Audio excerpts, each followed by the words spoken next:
design de tout ce que vous voulez, de logo, retouche d'image, design de maquettes de site web. Aujourd'hui, on va parler de Photoshop et en ce qui me concerne de GIMP, puisque je suis quand même un fan de GIMP. Pourquoi? Parce que GIMP, c'est l'alternative numéro 1 à Photoshop, qui reste une solution payante.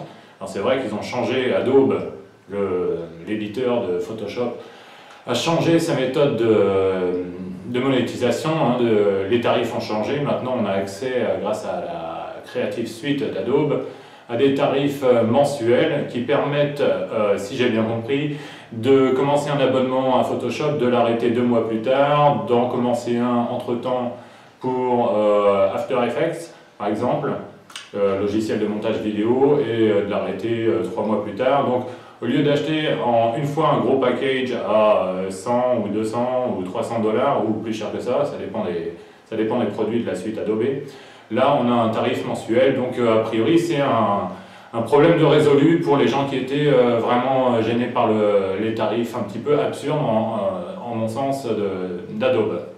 Donc GIMP, qu'est-ce que c'est? C'est en gros un Photoshop gratuit.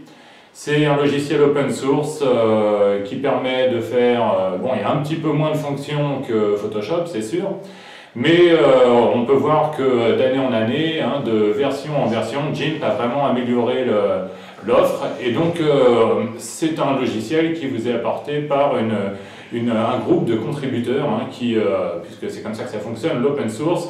On contribue un logiciel de façon à le rendre meilleur d'année en année. Donc ce sont les utilisateurs de GIMP, G-I-M-P, qu'on trouve en téléchargement gratuit sur gimp.org, qui contribuent au logiciel pour en faire un logiciel de design qui est largement suffisant pour un webmaster.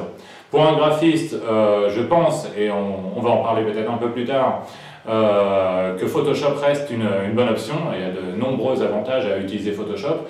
Pour un webmaster qui n'a pas forcément besoin de toutes les fonctions qu'un graphiste va chercher dans son logiciel, GIMP est une excellente solution qui permettra de faire des logos, des retouches d'images, des incrustations, toutes sortes de choses. Voilà, j'espère que cette courte présentation sur GIMP vous a plu. N'oubliez pas de vous abonner à la chaîne, de faire un like et de remplir le boîte de commentaires avec vos impressions.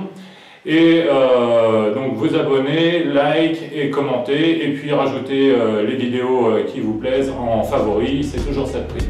Merci à tous.